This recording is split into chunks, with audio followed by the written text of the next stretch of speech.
Let's see if this is going to work here. All right, we're in. We're in. We're on a lot of lives today. We got YouTube live. Let me check my YouTube here. All right, YouTube looks like it's going. Instagram's going. I'm live all over the world, and it's fucking tight. So, all right. So here's what's up. It's This Week in Small Business Marketing, the weekly thing I do because I like to.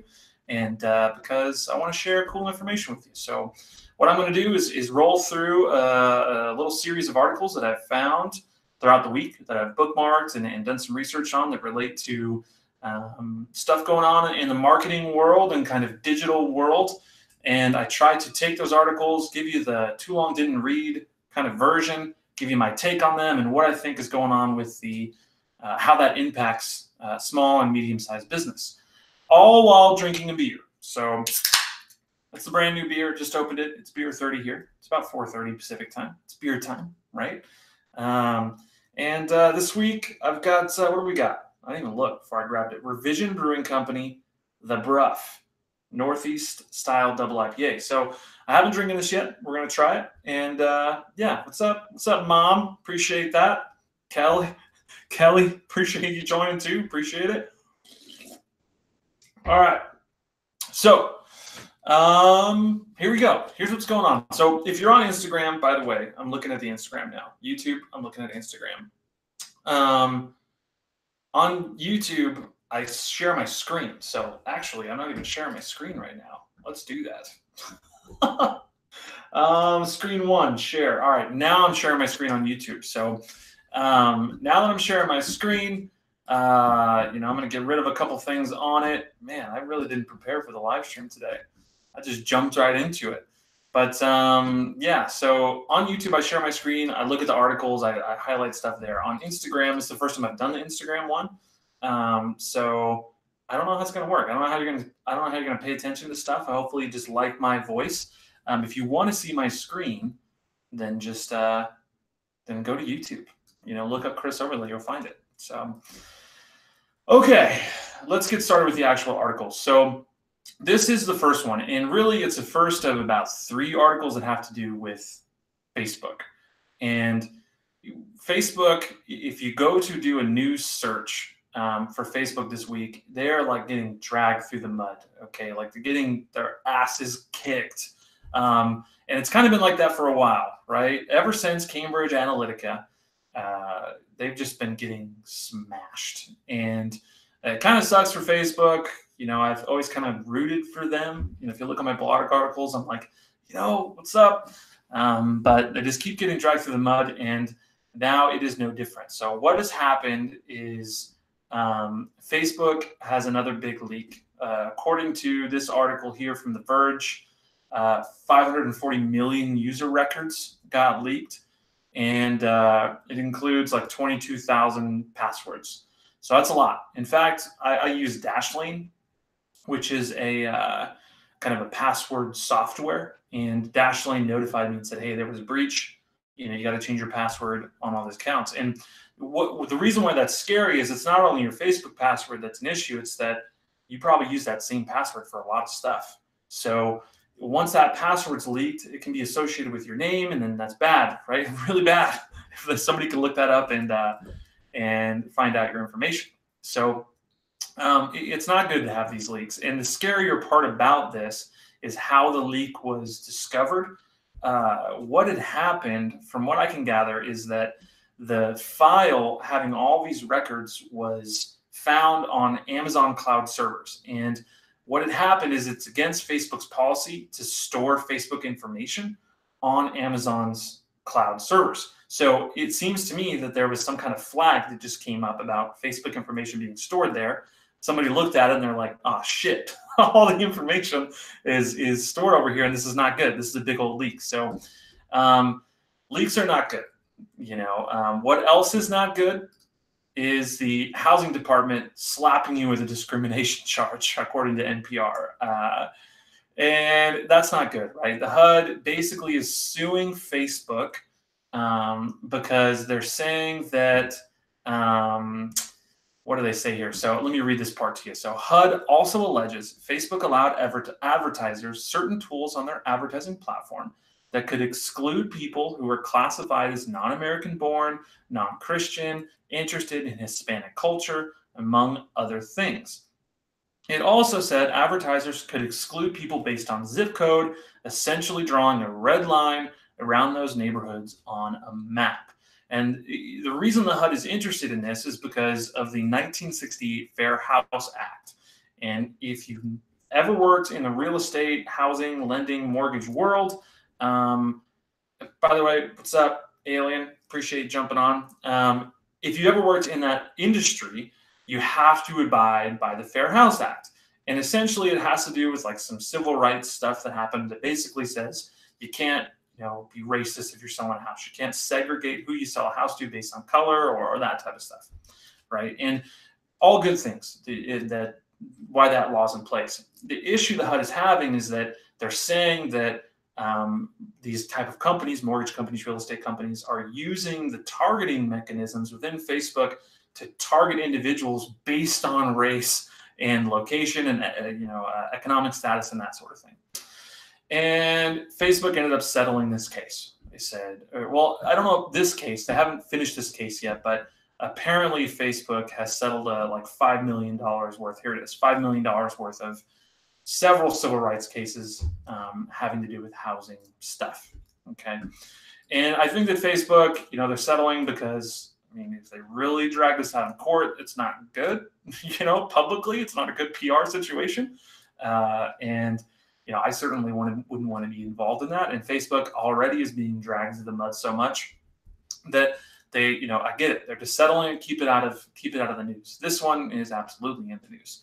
And what was I going to say about this? So, the issue I have with this, here's the issue I have with this, is that, Facebook is taking the rap for the people in this industry using the advertising mechanisms improperly. Okay, so if you're a real estate agent or a mortgage lender or any of that sort of thing, you're supposed to abide by the Fair Housing Act, right? Like this is what you're supposed to do. It's not up to Facebook to govern how you operate your business. And Facebook is going to be levied with the fines. In my opinion, I think it should be the people that are advertising that receive the violation.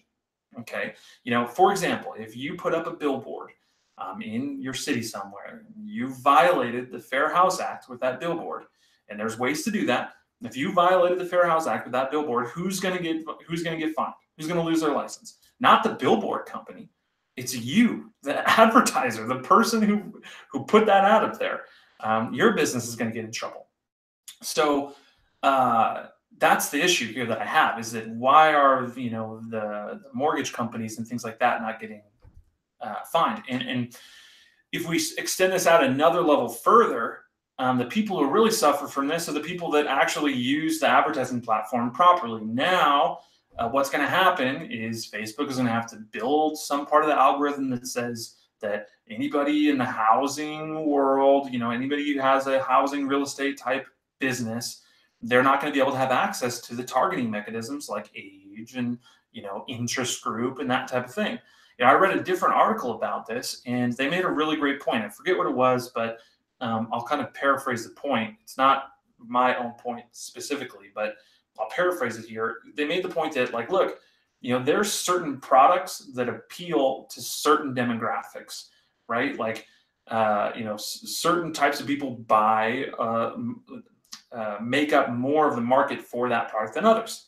And that's how you use an interest group on Facebook. You say, everyone who follows this company, like Coca-Cola or whatever, right?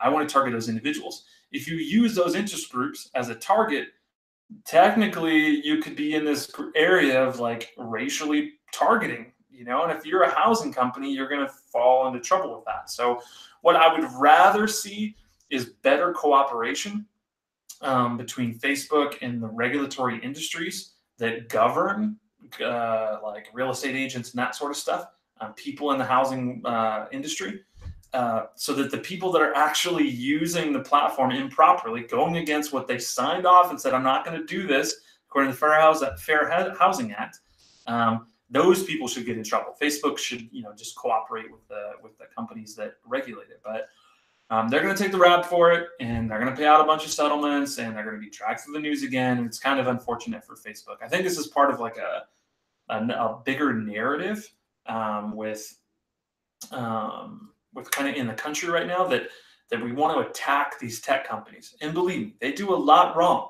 They don't do everything right. I mean, leaking 540 million records, not good, not good at all.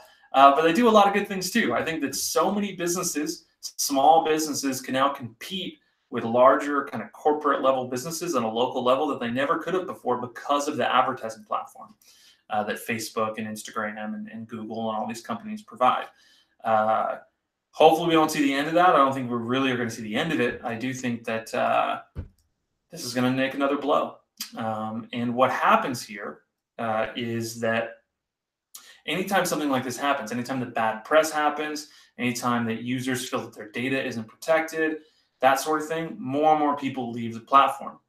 And us as marketers, the reason why we're even on the platform, the reason why we're even advertising on this platform is because there's a tension there, right? I lost my train of thought. I was thinking about something, but because there's a tension there, right? And if there's less and less attention, we're going to advertise there less. I think Gary Vee said this, so I'll give him credit. He said that marketers ruin everything, and it's 100% true. It's only a matter of time until marketers completely destroy Facebook. Is it dead yet? No way. There's still a lot of users there. Is it less effective than it was last year or 2 years ago? Absolutely. There's tons of articles about the effectiveness of Facebook, and it's kind of losing its value. But as more and more people leave the platform, it becomes more of a negative space. All those things impact attention, and when there's less attention, we're going to advertise less on it. So no good. All right.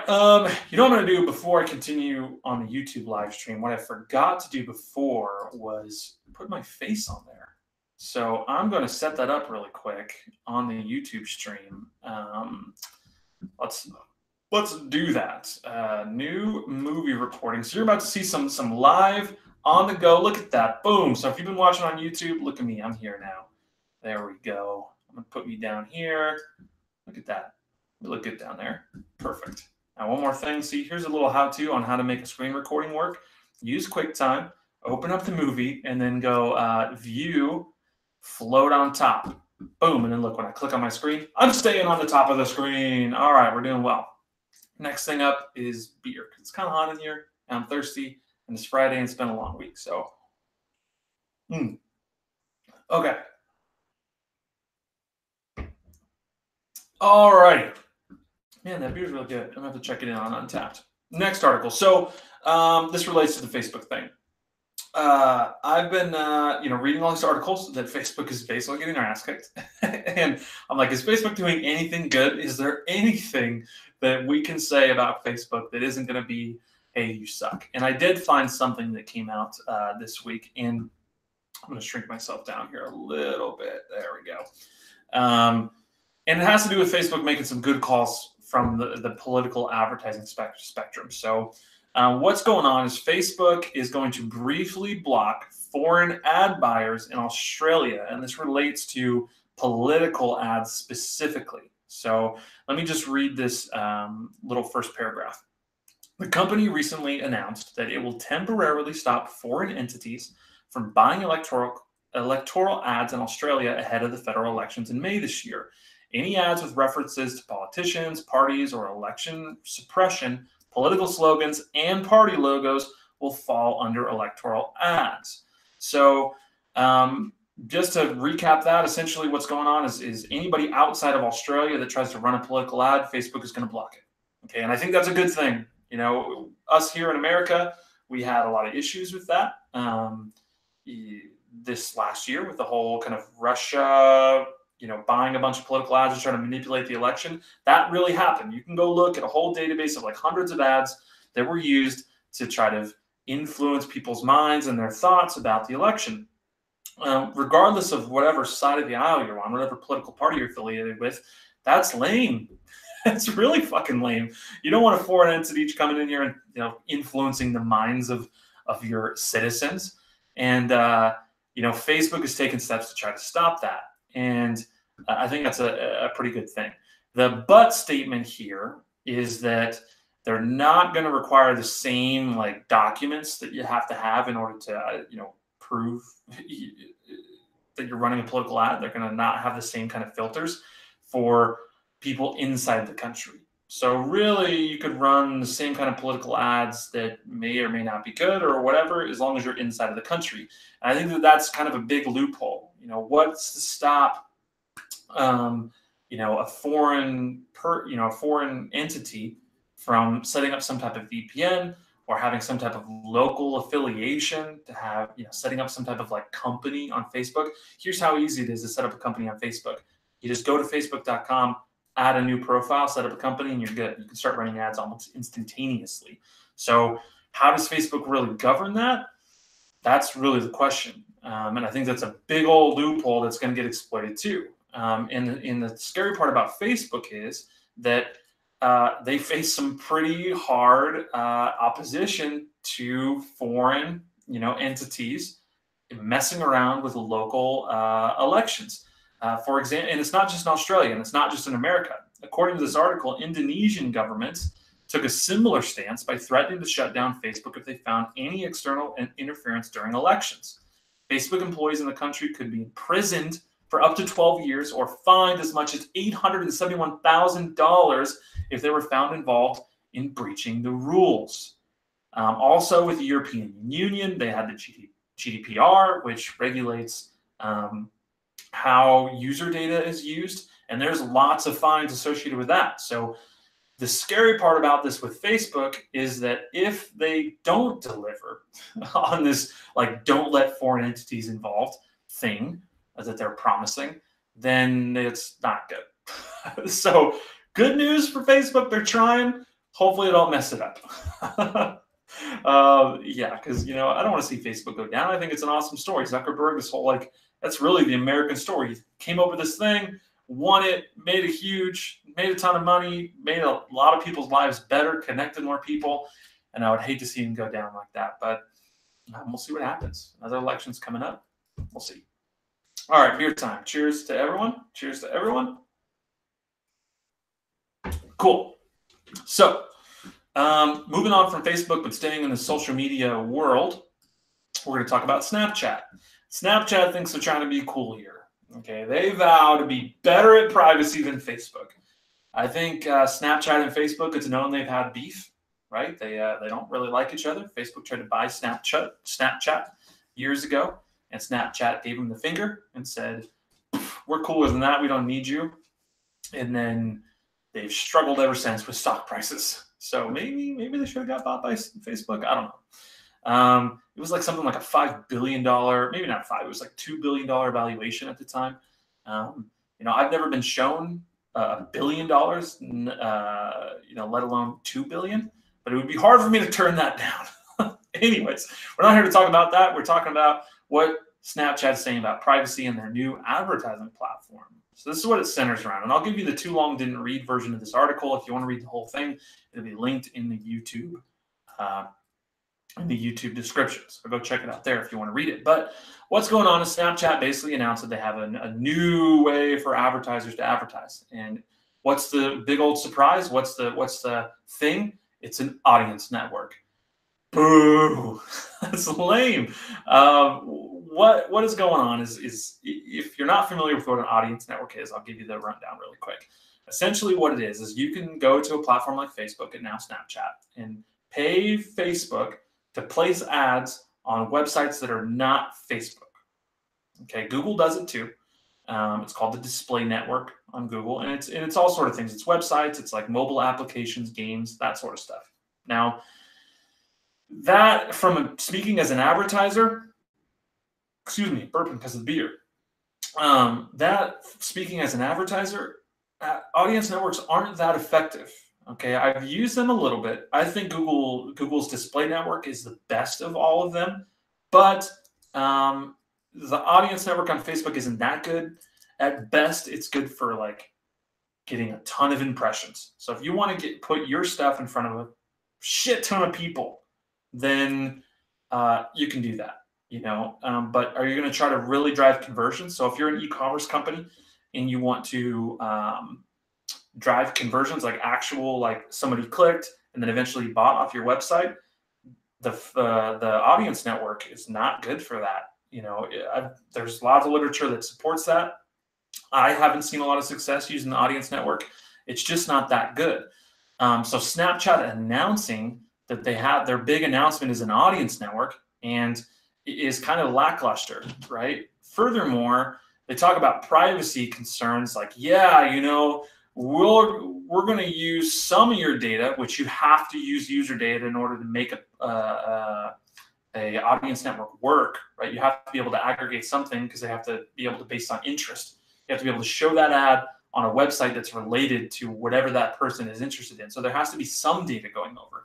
What Snapchat is saying is, well, we're going to use some of that data, but not all of it. We're going to use aggregate data, whatever the hell that means. It's some kind of metadata, right? But we're talking about data, metadata, aggregate data. It's still your information, and maybe it's not as much as Facebook is putting out, but it's still enough to be able to make an assumption about who you are and what you're interested in on the internet.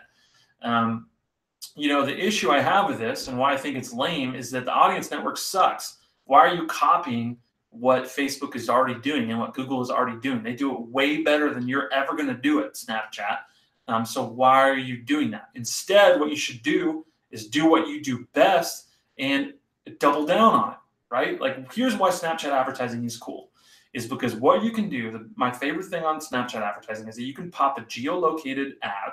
You pick a zip code or you draw it. You can actually draw it in the ad where you want your ad to show.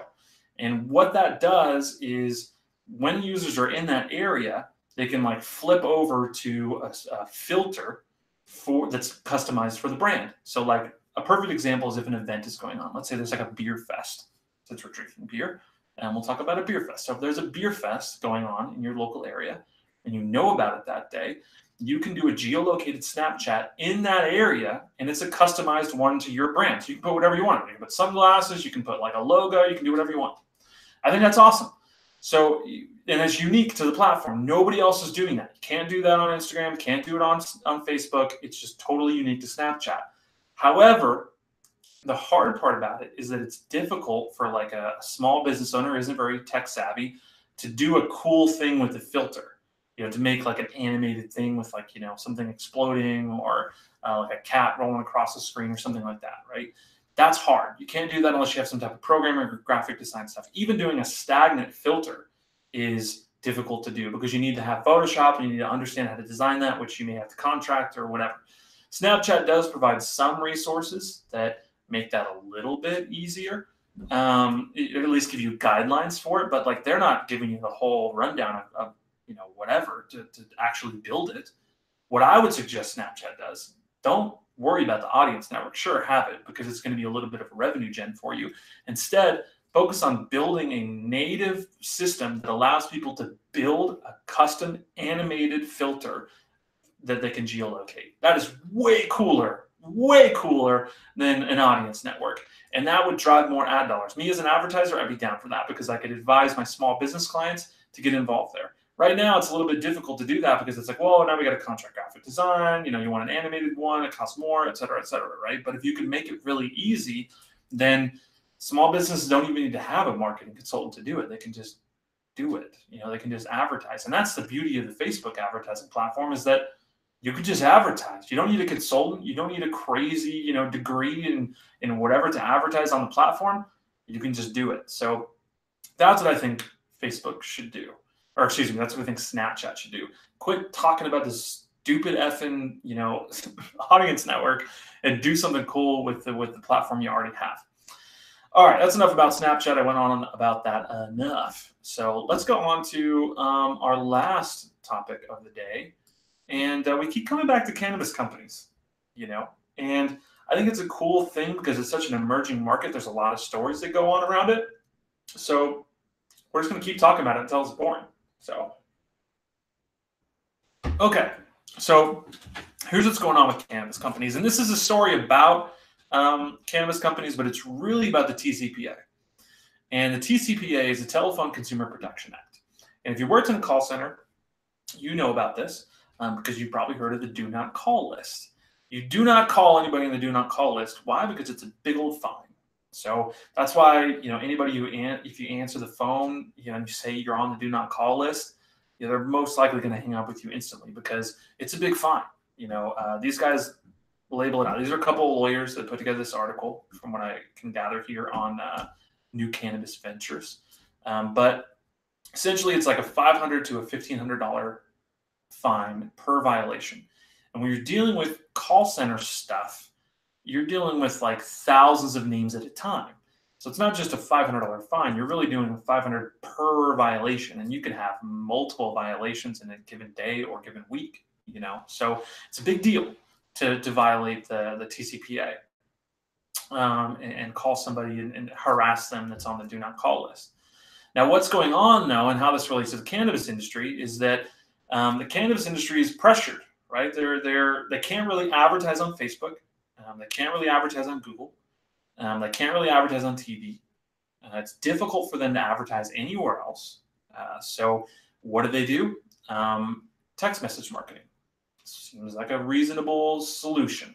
Build a text message list, maybe buy a list off the internet. You can do that and try to make that work. The issue is that these cannabis companies, I don't think they're really knowledgeable in the do not call lists rules and the TCPA. So what's going on is these guys are getting slapped with fines that are pretty big, right? Like up to like $5 million worth of fines. And that sucks. They're hitting people up that are on the do not call list. They're going to get fined. It's the end of the day. That's how it is. That's really the paraphrased version of this article.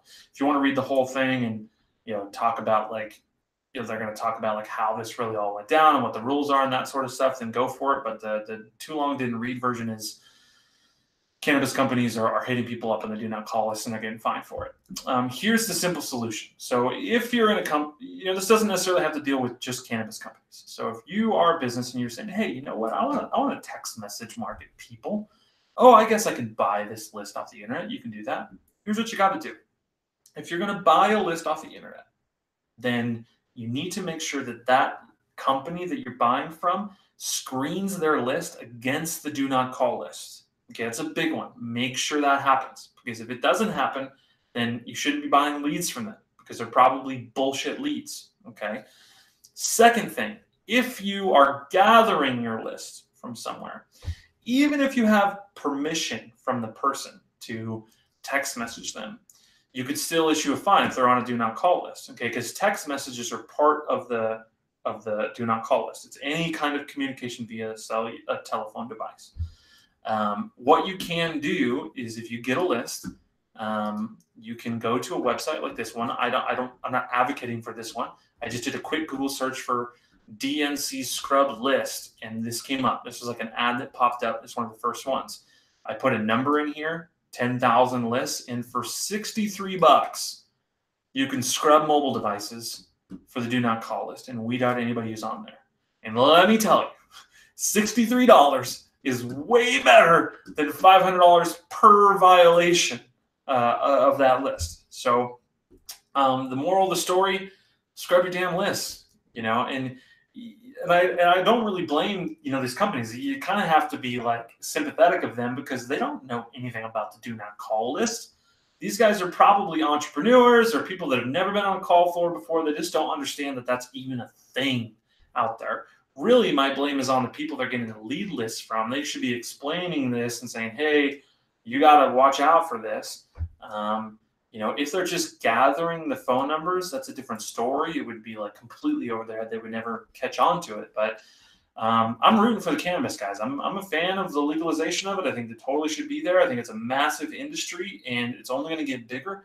I'm in Nevada, so it's legal here, and it's done great things for the economy. In Colorado, they generated a ton of money over there in tax revenue because of cannabis sales. So I think it's only going to get bigger. And what eventually is going to happen is that once it becomes nationally legal, then there's going to be a whole new set of rules on how you can advertise, and maybe we'll start to see some these companies being able to advertise on like Facebook or Google, or Facebook's even around then. But like social media and that sort of stuff, there'll be some regulations, but the same kind of stuff with alcohol and that sort of thing based on age and that stuff. But for now, it's kind of like the Wild West, and these cannabis companies got a lot of money. So the FCC, I believe it's the Federal Communications FCC, Federal Communications I don't know. The people who govern the call list, they're gonna slap you with a fine, dude. They're looking for a target, and you guys got a lot of money, so they're coming after you. All right, let's drink one more sip of beer. Let's put it down and wrap things up. So I appreciate you jumping on the stream. Everybody who was on it, thank you. I appreciate everybody on the YouTube stream. And anybody who watches after the fact, I'll be doing this every week as much as I can, and we'll change it up every week. This week, actually, let me give you a recap. So this week, I did things a little bit different with my news sourcing, and I really like the articles that I found. Usually what I've been doing is doing like searches based on small business and small business marketing, and I keep getting the same type of articles every week. And 90%, 95% of everything I get is like crap articles. Like it's like how to, make your business grow 10 times in a week, lame crap. But I changed up the way that I'm actually searching for articles this week, and they're way better. Way better. I love this stuff about Facebook. I love the stuff about Snapchat, and this cannabis article is really cool too. So I'm going to keep improving week after week and try to get you the best stuff I can. And we'll see how it goes. But all right, that's it for me. I got to get out of here. I got stuff to do. It's Friday. You guys have a good weekend, and we'll see you next week. Adios. End the live stream. If you're still, how the heck? There we go. End it. The button that says end. Whoosh. All right. YouTube, time to end you. 3, 2, 1.